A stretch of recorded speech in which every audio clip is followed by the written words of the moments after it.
Vauxhall Astra. It's long been the staple of the company car park, and this 8th generation version aims to combine this model line's traditional no-nonsense appeal with a bit of extra flair, courtesy of French-derived underpinnings, which also bring the option of electrification.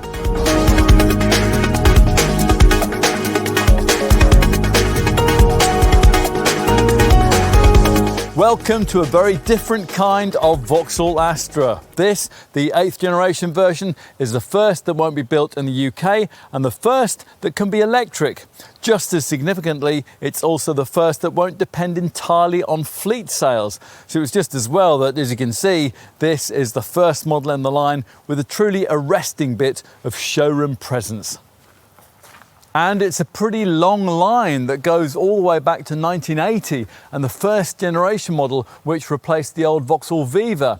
Like the Viva and like just about every Vauxhall model in living memory, that was a platform shared design, a badge engineered Opel Kadett, but a very significant one. The first compact Vauxhall with front wheel drive and the first of the brand's models to be offered with a choice of both petrol and diesel engines. Opel also adopted the Astra name shortly afterwards, and 6 further model generations followed over the next 4 decades, all like the original, rolling off the Griffon brand's Ellesmere Port production line near Liverpool. Those old Astras were created during Vauxhall's era of ownership by US conglomerate General Motors. The French PSA Group took over the Griffon brand in 2017, just before it in turn became part of the sprawling Stellantis Group, which aims to reduce production costs with shared engineering based around differing brand identities. Which is what's brought us this 8th generation Astra, essentially a reskinned Peugeot 308, but with a rather different look and feel, which goes beyond just these retro style looks. That approach has allowed big steps to be taken here in engineering. There are both plug-in hybrid and full electric variants, and in technology, safety and connectivity too, although there is a price to pay for that. So has this Astra's time come? Well, you'll need the industry's most comprehensive review, the car and driving road test, to find that out.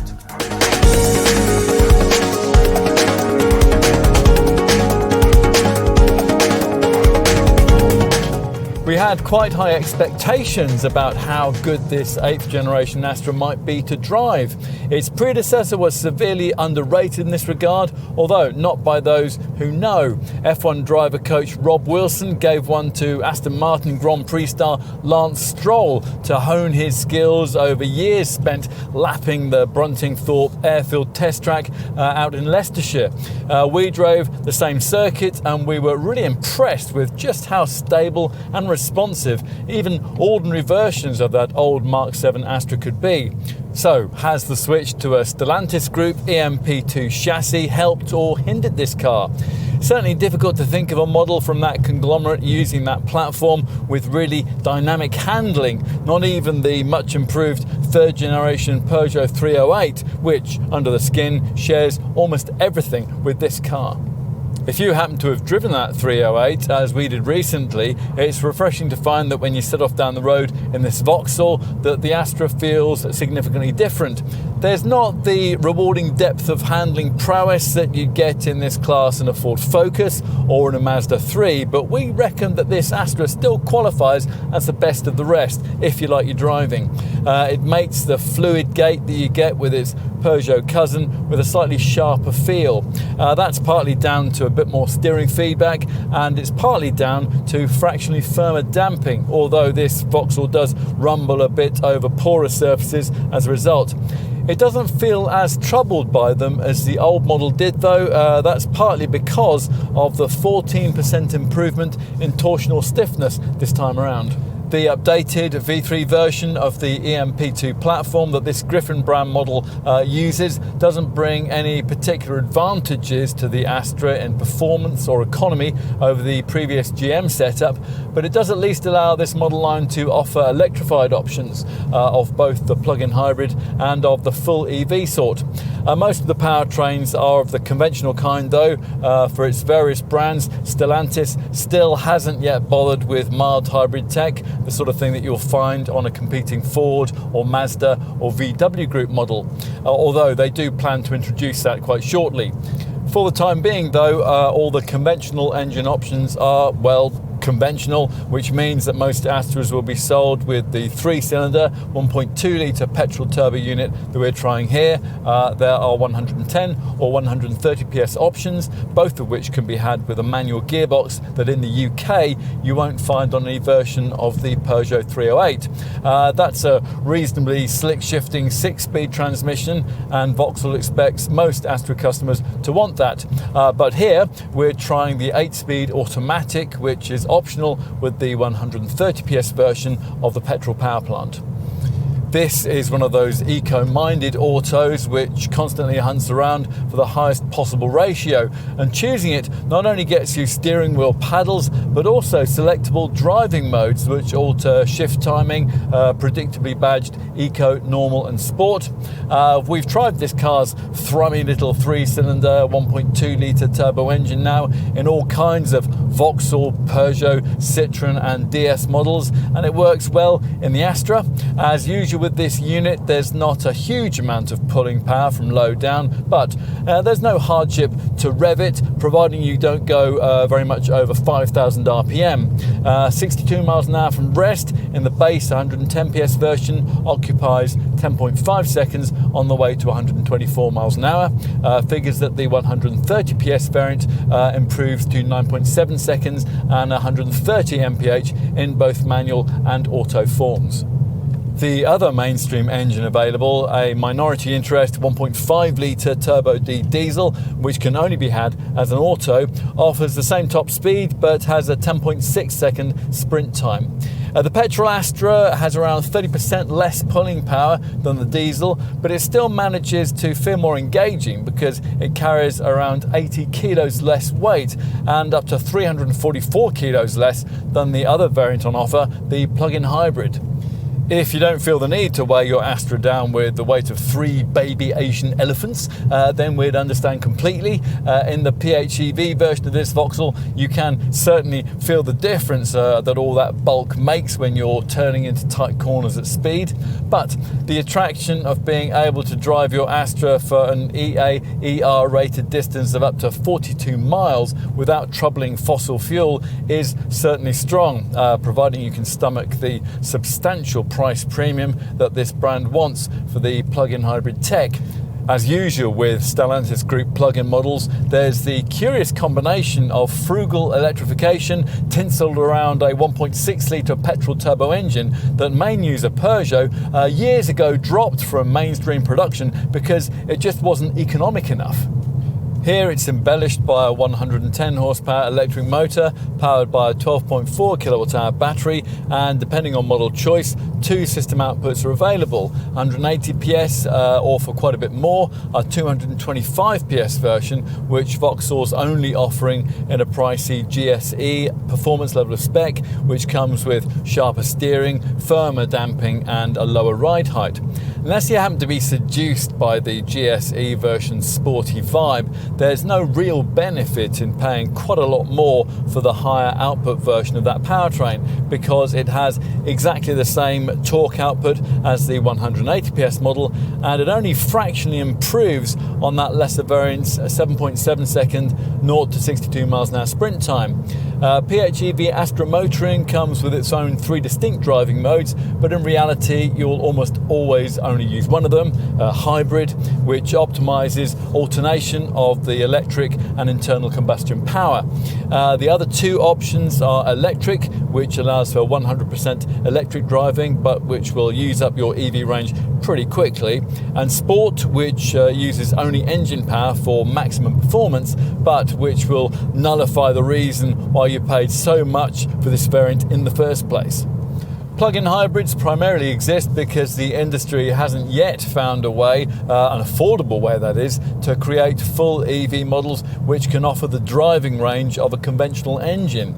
The powertrain fitted to the full battery-powered Astra is a case in point. It delivers around 250 miles from a 400-volt, 54-kilowatt-hour battery, a mild evolution of the one used in the company's smaller Corsa electric and Mocha electric models. models. There are no steering wheel paddles to alter brake regeneration, but Vauxhall does provide a selectable brake button, and that ups energy harvesting to the point where you'll hardly ever actually need to use the brake pedal when you come off the throttle. The Astra Electric's 154 horsepower output ought to be enough for a car of this size, but because it shares much the same 1.6 tonne curb weight as the hybrid variants, the initially rapid start-off punch will tail off pretty quickly. It all means that, as with the 308, you might decide that less is more when it comes to your choice of Astra. The relatively light weight of this 1.2 litre petrol-powered version certainly serves it well. It's pleasantly revvy when you want it to be, and it's decently quiet when you don't. Highway refinement is further aided by the standard acoustic windscreen, and that has been fitted right across the range. We would like to see a properly sporty hot hatch version that isn't weighed down by batteries, but unfortunately apparently that kind of car now lies in this model line's past. This is a very different kind of Astra, which makes it interesting that the end result of all this car's redevelopment leaves it in exactly the same place in the family hatch segment pecking order when it comes to drive dynamics. At least though, Stellantis is allowing Vauxhall and Opel models to retain some degree of different identity beyond mere exterior packaging. This Astra will need that for the future if it's to be desired rather than discounted.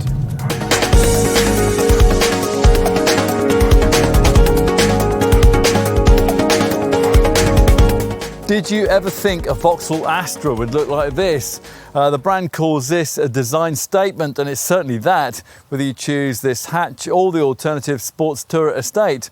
The cars you'd have seen in the Vauxhall showroom around half a century ago, like the Viva or the Opel Manta, they often had styling that was influenced by the American models made by the company's GM parent group.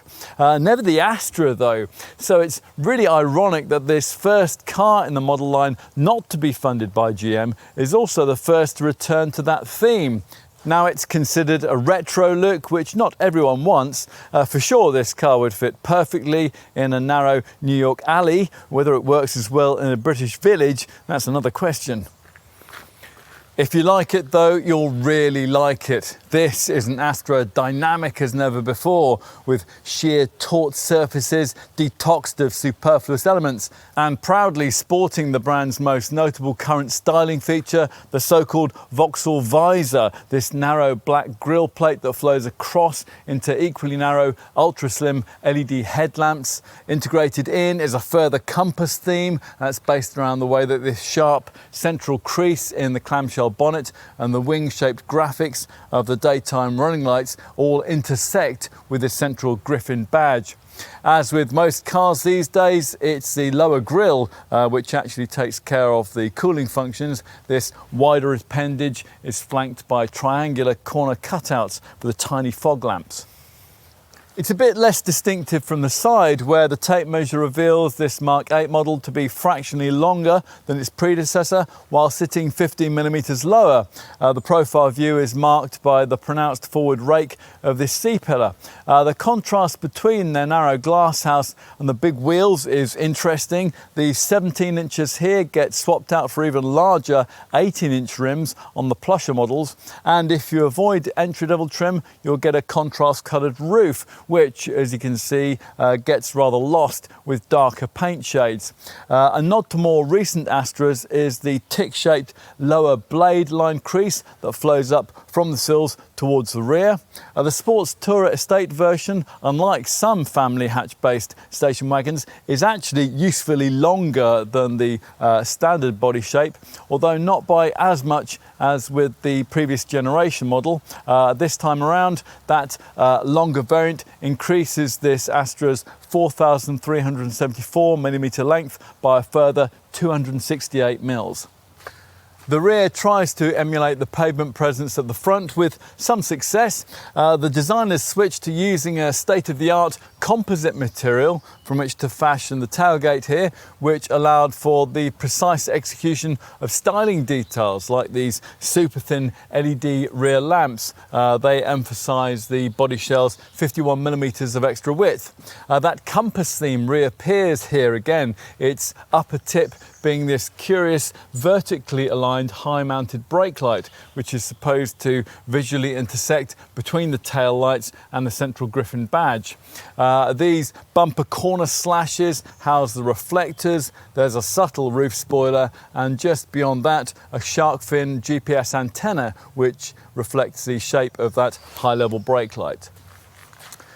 As usual though, what's more important is what lies beneath the angular panel work, namely the latest V3 version of the Stellantis Group's EMP2 platform, 50% of the parts for which needed to be re-engineered to accommodate this model line's electrical powertrains, which means that everything you can't see here is shared with two similarly sized Stellantis Group models, the DS4 and more notably the Peugeot 308. Outside, Vauxhall and its German Opel partner brand have done a really good job of giving the Astra its own identity. Despite that, will the same be true in the cabin? Now here, the job of differentiation was much more difficult. The Vauxhall Opel designers seem clearly to have been told that they had to keep all the basic cabin architecture and screen tech of the third generation Peugeot 308, yet at the same time do something different with it. And the result of this unenviable kind of brief is that the angular, interesting dash of this car's French cousin has been swapped out for a rather more austere, slab-sided look that's based around a twin 10-inch display pure panel arrangement that's seamlessly integrated with glass edge-to-edge design. Still, there are some interesting touches. The coloured diagonal fascia slash in front of the passenger there, that's jaunty, and this driver's side vent with its vertical slashes is certainly unusual too. Plus, you may well prefer this conventional steering wheel and instrument binnacle arrangement over the Peugeot's rather curious i-cockpit design, which sees you peering at a tiny dial cluster over the top of the lower set wheel rim. Vauxhall calls this front of cabin experience a leap forward in time, and whatever your view on the aesthetics here, it's difficult to disagree. As well as analog dials being dispensed with here, there's no conventional hooded instrument binnacle, and on this automatic model there's no recognisable gear stick either. There's only a gear selector that's so small it might easily be mistaken for an electric window switch. You're going to need to be a big fan of shiny, dark piano black plastic to like it, which, as usual with this finish, constantly picks up hairs and dust. But as long as you are, the whole effect is agreeably futuristic, with scattered premium touches like the silver start button, the grey stitched steering wheel, proper coverings for the stowage areas, and this Mercedes-style twin-lidded box between the seats. Here we have the pure panel screen setup with its surround finished in high gloss black. Avoid base trim and your Astra will have the more sophisticated looking Pure Panel Pro arrangement where the screen surrounds are fully glazed. We told you earlier on that this central infotainment colour touchscreen was 10 inches in size, but the actual display function area that you have to work with is much narrower than that because it's always flanked on either side by broad temperature readouts which don't actually allow you to adjust temperature but instead connect you through to a separate climate screen of options to do that. Still, at least there's a decent selection of shortcut climate buttons in the middle of the centre stack, so you don't have to keep finding that climate menu every time you want to alter temperature or fan speed. And there's a proper rotary volume dial too. The display graphics are clear and everything you really need is incorporated, including navigation, plus wireless Apple CarPlay and Android Auto smartphone mirroring.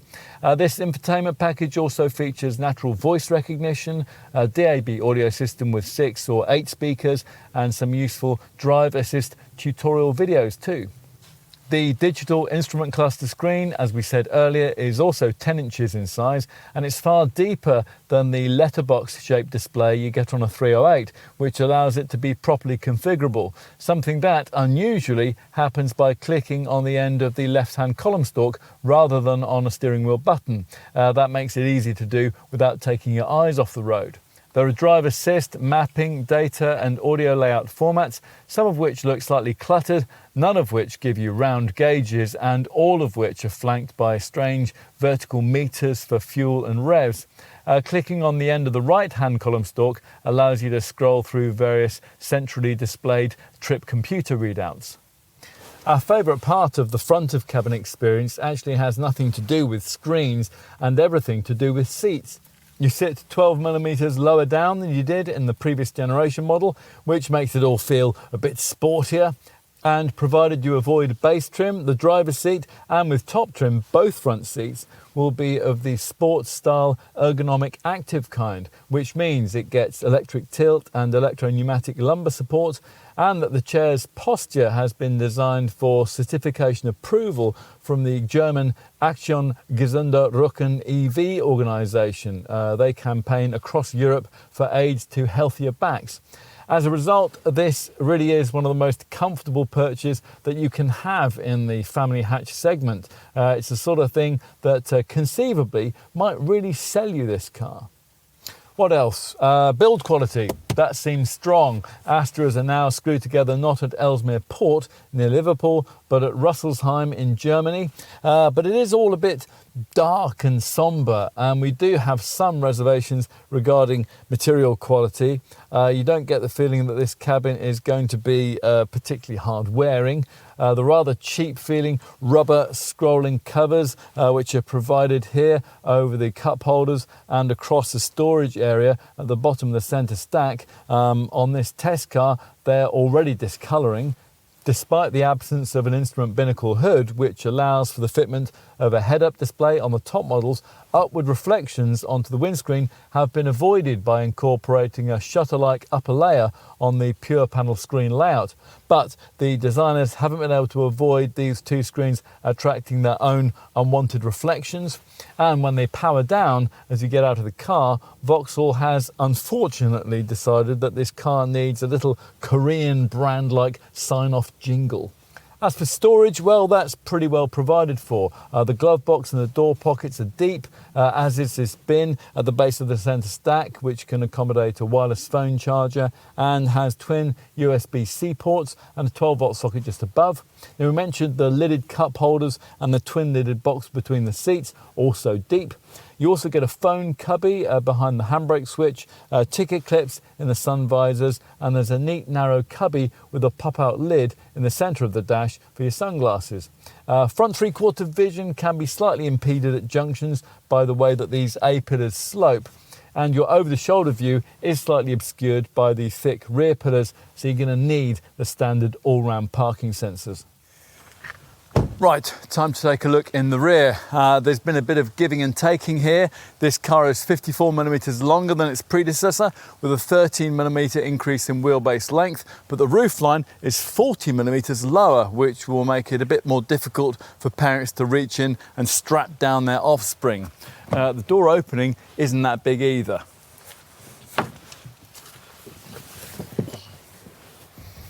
Once inside, that extra body length isn't very evident. Yes, you get 680mm of leg space, 10mm more than a Peugeot 308, but that's 20mm less than in the boxier previous generation Astra, and it certainly feels a touch more cramped than the class norm. A Seat Leon, for example, has 20mm more room for stretching out.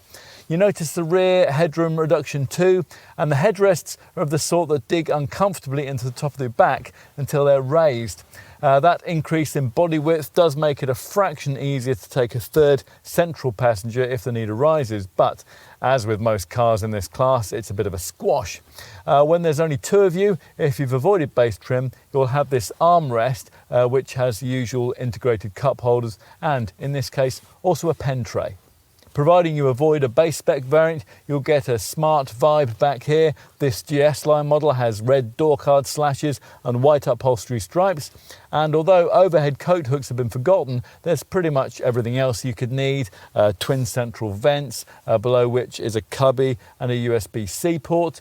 You'll also get seat back pockets, reasonably sized door bins and beady overhead reading lights. Finally, let's take a look out back. You raise the rear hatch by pressing on the central Griffin badge. Switching to a composite material for this tailgate doesn't seem to have made it much lighter. There's no powered option, but once everything's raised, you'll find yourself surveying a decently sized 422 litre boot, the size of which beats most class rivals. What it does in this conventionally engined model anyway. With the plug-in hybrid, of course, that capacity falls to 352 litres because of the battery below the cargo area floor. Avoid the plug-in hybrid model and you'll find that the floor has an adjustable height base. That is something, of course, you don't get in a comparable Peugeot 308, with some compartmentalised storage space beneath it, although there's not enough to provide you with any sort of standard spare wheel. A 12-volt socket is missing, but there are a couple of bag hooks. There are the usual tie-down points too, and a light on the left. And the whole area is of a good square size, and that will swallow up to 5 carry-on suitcases. With a Sports Tourer Estate, conventionally engined models have a 608 litre boot. It's 548 litres with the plug-in hybrid version, and there's 600 mils of load height and a luggage tie-down net too. Petrol and diesel Sports Tourer models, they benefit from Vauxhall's IntelliSpace feature, which adds a movable load floor which can be tilted at a 45-degree angle. Plus there's a retractable boot storage cover too, and that can be stowed beneath the floor. That IntelliSpace package, it also gives you improved stowage areas for the first aid and the tyre repair kits, and they can be accessed either from the boot or from the rear seats. Either way, Vauxhall's designed things in such a way that you don't have to completely unpack the boot to get at them. If you need space for longer items, you'll have to avoid base trim on the hatch because that doesn't have the central ski hatch, which does feature here. Or you'll have to choose the Sports Tourer Estate, and that has a backrest that features a rather more convenient 40-20-40 split. Fold everything down and the nearly flat load area is 1589 mils in length in the hatch version. It's 1850 mils in the Estate. With the back seat folded, a conventional Astra hatch will offer you 1339 litres of capacity or 1268 litres in the hybrid. For the Sports Tourer Estate, the seats folded figures are 1636 litres with a conventional model or 1574 litres with a hybrid.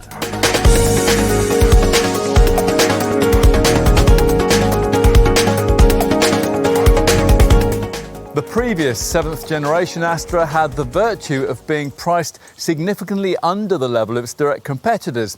The Stellantis Group, Vauxhall's current owners, have no interest in continuing that policy, so at the time of this test in autumn 2022, this Mark 8 model was priced in the same £24,500 to £36,000 price bracket as most of its direct rivals. Obviously, there will be a slight premium on those figures, think around £1,200 if you want the alternative Sport Tourer Estate version rather than this 5-door hatch.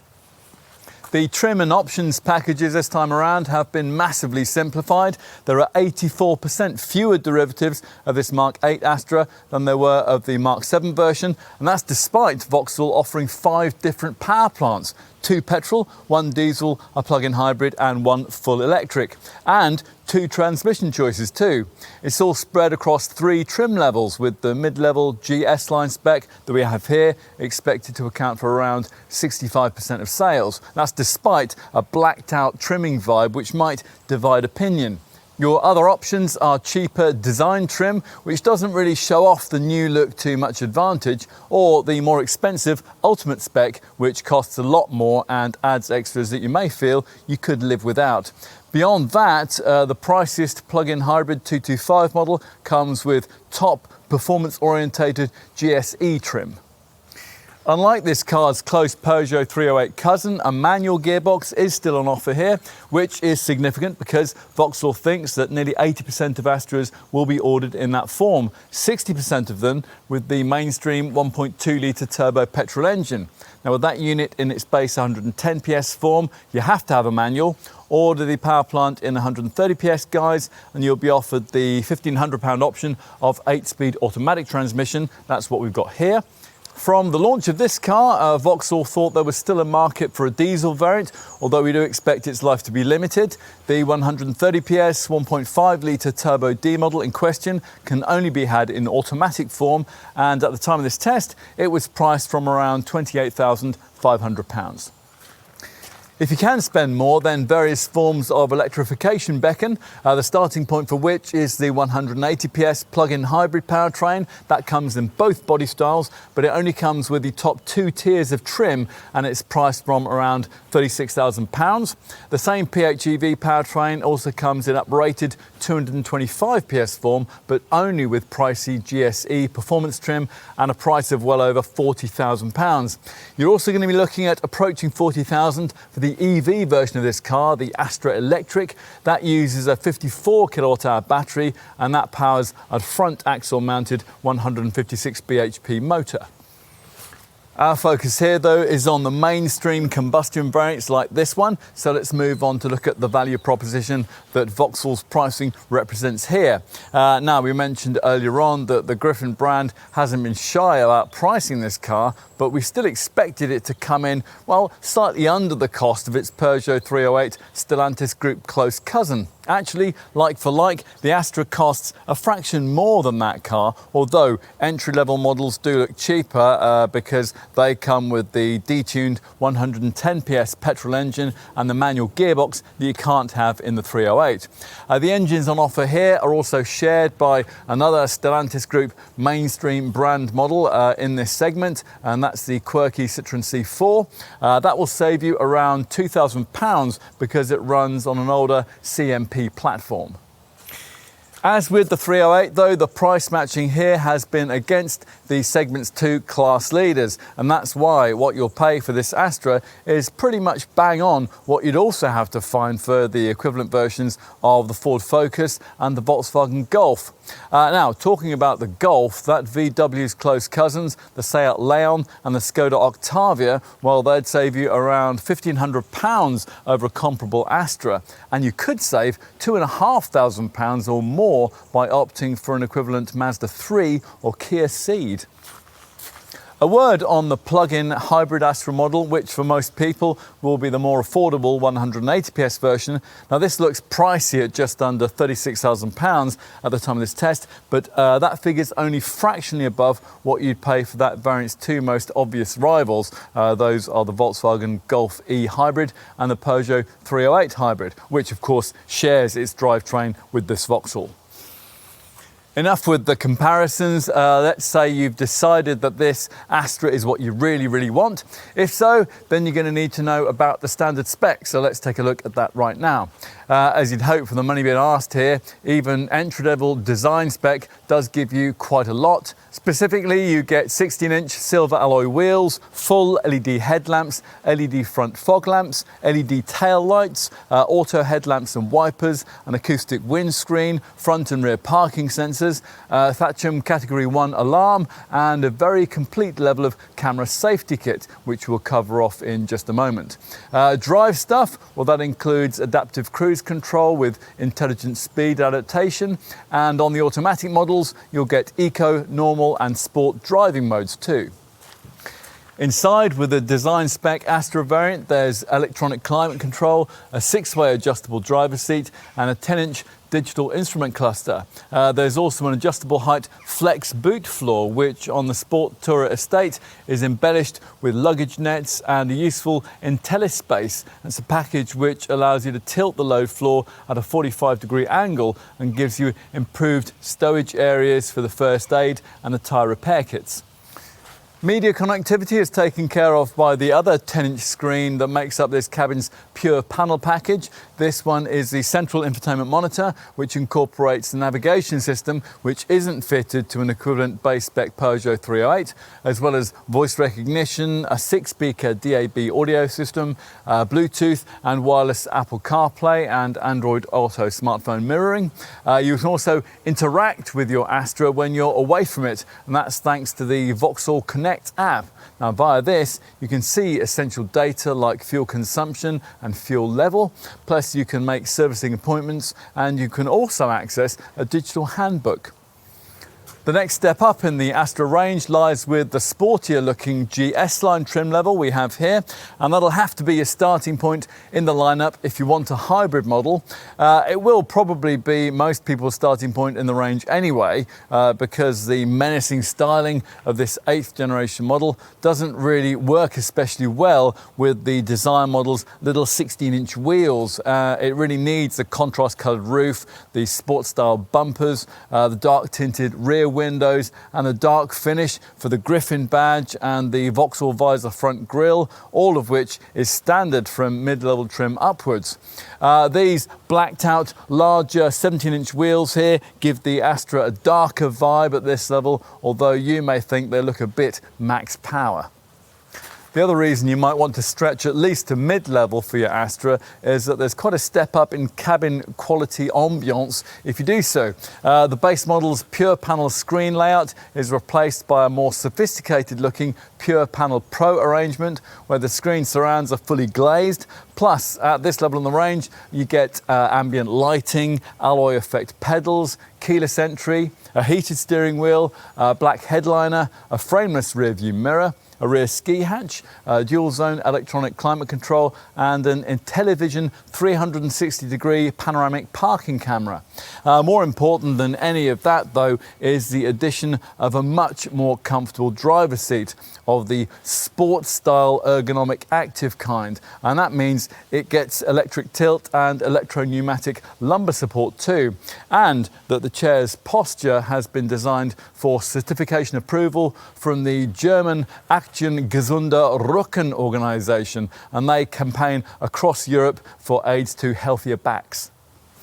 We're not sure that we'd find the extra to stretch to plusher ultimate trim, but you might if you like the idea of cutting edge technology, because you'll need to be at that level in the range to get a feature that Vauxhall reckons makes this Astra really stand out in the segment: IntelliLux LED pixel light headlights. Now with this, each ultra slim headlamp unit features no fewer than 84 LEDs, and they activate individually according to the driving situation and your surroundings. They cut out glare for other road users, and they better illuminate your way around corners and on minor roads.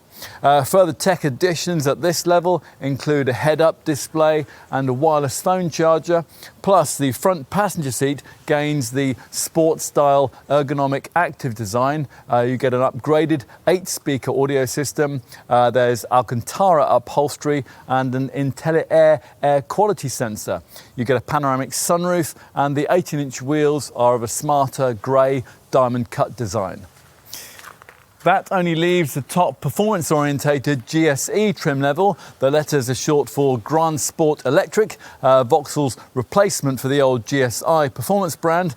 This only comes on Astras fitted with the top 225 PS version of the plug-in hybrid powertrain, and its spec gets you unique 18-inch wheels, a bespoke front bumper, GSE specific tuned dampers, sports calibrated steering, a 10mm lower ride height and performance themed interior detailing.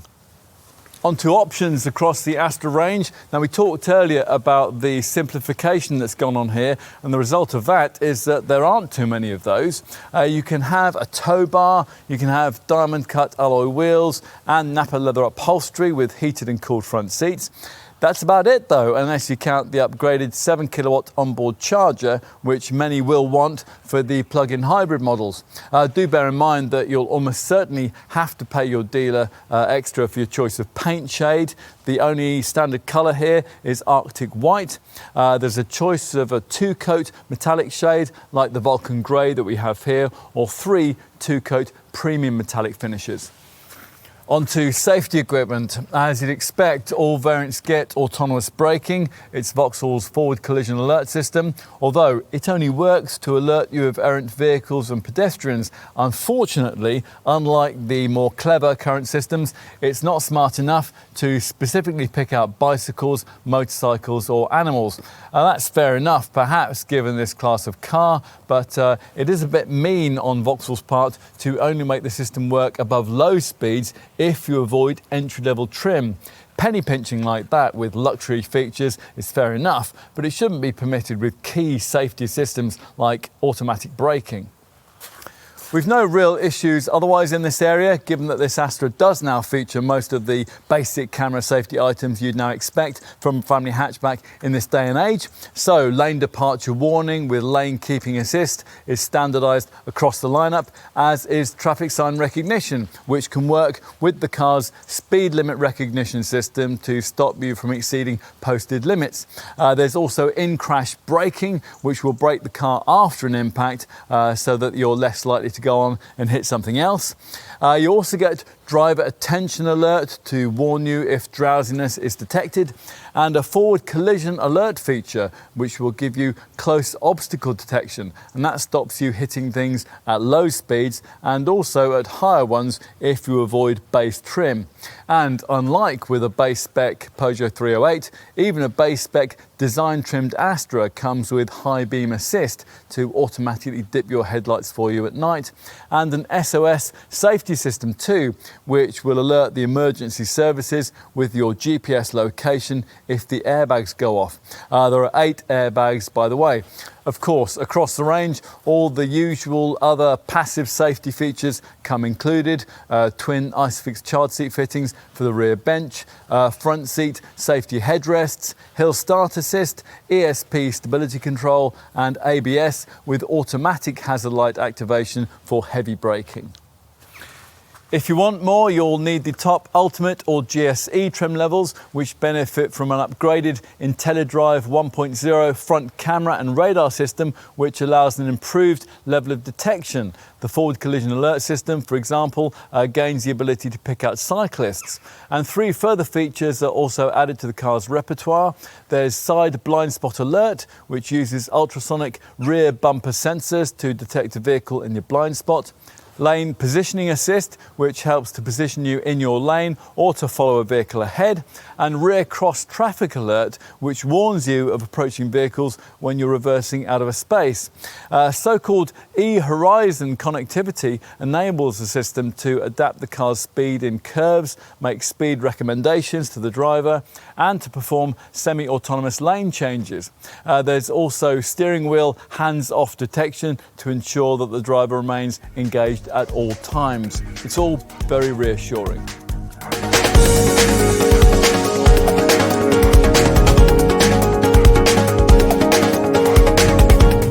As with the Peugeot 308, the efficiency stats you get with this volume 1.2 litre turbo petrol version of the Astra will make annoying reading to all those manufacturers in the segment who have invested so heavily in mild hybrid engine technology. For the time being, this Vauxhall does without that, yet it manages in this 1.2 litre turbo petrol form to return fuel and CO2 readings which are hardly any different from those of competitors with mild electrification 48 volt packages fitted. Specifically for both 110 PS and 130 PS versions of this engine with manual transmission, we're talking 52.3 mpg on the combined cycle and 123 grams per kilometre of CO2, which, to give you some class perspective, almost exactly duplicates what you get from a Ford Focus 1 litre EcoBoost 125 PS or the feebler 110 PS version of the Volkswagen Golf 1 litre TSI. If issues of electrification have passed you by and you're still happy to slosh in the evil black pump fluid, then you'll find that an Astra 1.5 litre Turbo D 130 PS diesel can manage up to 58.9 mpg on the combined cycle and up to 127 grams per kilometre of CO2, which for some reason we can't fathom is a lot worse than an equivalent diesel Peugeot 308. As usual, the WLTP stats are based around an Astra with with the smallest available wheel size. You should take around 5% off those figures too if you opt for the slightly weightier Sports Tourer estate body style. We have a suspicion that in real world terms an Astra diesel variant is probably the most fuel efficient version of this car that you can run. Yes, the petrol plug-in hybrid derivatives quote 3-figure combined cycle figures up to 256 mpg for the plug-in hybrid 180 and up to 235.4 mpg for the GSE plug-in hybrid 225 variant, but the reality is that the 1.6 litre turbo petrol unit that it features in these derivatives won't be especially economical once the 42-mile EAER rated range is used up, which means in reality you can expect running cost returns somewhere between the conventional petrol and diesel versions. Where the plug-in hybrid models do hold a cost advantage though is with a low 8% benefit-in-kind tax exposure, and that's made possible by a CO2 return that can be as low as 23 grams per kilometre for the plug-in hybrid 180 variant. The lowest is 25 grams per kilometre for the GSE plug-in hybrid 225 version. A hybrid meter gauge on the dash helps you to drive economically, stay out of the power section and keep the needle in eco for best results.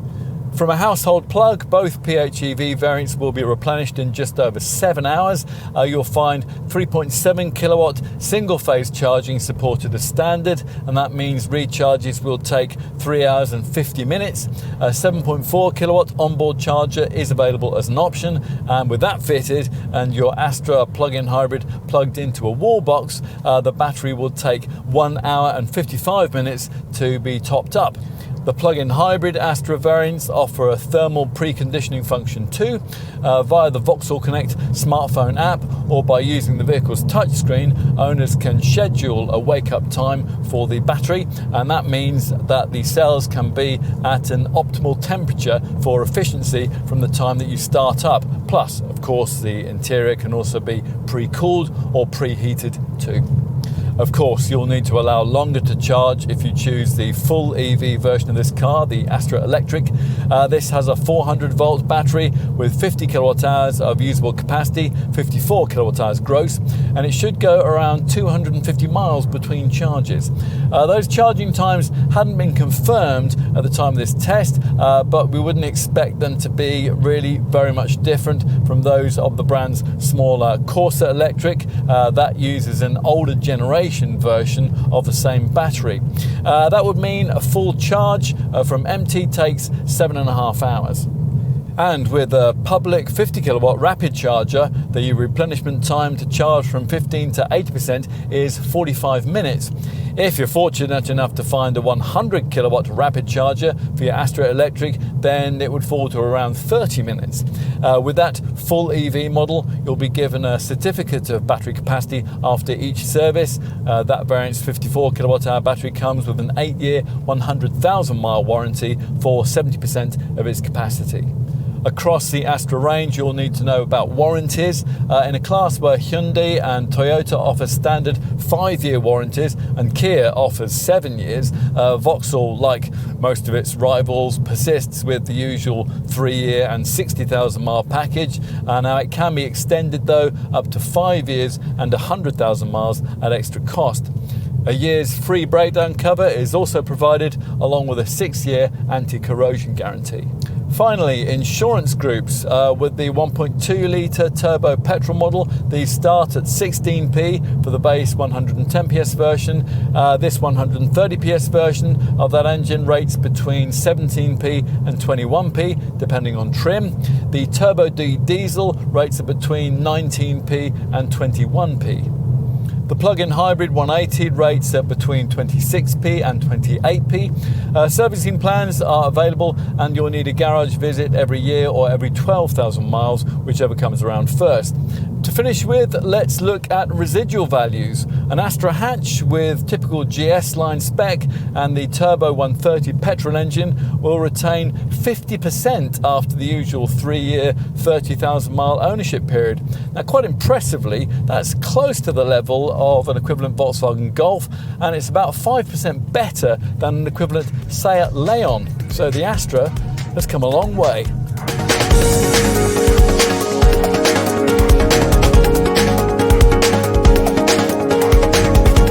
The way Vauxhall tells it, British drivers have a special relationship with the Astra. The brand reckons that in the last 40 years, over a quarter of all British drivers have at some point either owned or driven something from this enduring model line. Even if that's true, it's only because in earlier generations, Astras swamped the fleet market, where they ended up being used by people who weren't being given much option in their choice of car. The truth is that in the past, this Vauxhall hatch has never been a preferred choice in its class, with sales heavily dependent on dramatic discounts. But that's all in the past now. These are different times, and this is a very different Astra. A better one? Well, we think that those owners who are still loyal to this model line, who are not tempted away by crossovers and SUVs, will think so. There's just enough brand identity here to give you reasons to want one. And if the way the UK dealer network has sold the similarly parented Corsa Super Mini is any guide, the value proposition might be tempting too if you're shopping around in this segment. This 8th generation Astra won't sell in the kinds of numbers we saw with earlier models, but that's to be expected. Profitability, not volume, is the watchword these days. And that means that this car must sell purely on its merits. And it might just do that. It's better screwed together than a Golf, it drives better than its Korean rivals, and perhaps most significantly, it will now make a satisfyingly avant-garde statement outside the school gates or the gym. This styling will of course divide opinion, and we're not absolutely convinced by the quality of some of the cabin materials. Nor are we sure that in the real world, the price premium required for the plug-in hybrid variants really adds up on the balance sheet. We also can't quite shake the feeling that this is less an all-new Astra and more merely a differently flavoured Peugeot 308. But that's the sort of thing that we're all going to have to get used to in this new era of even greater platform sharing. Vauxhall and Opel have actually gone further than we expected in differentiating this car from its Peugeot cousin, and the result is a car that, like its predecessor, might end up being extremely underrated.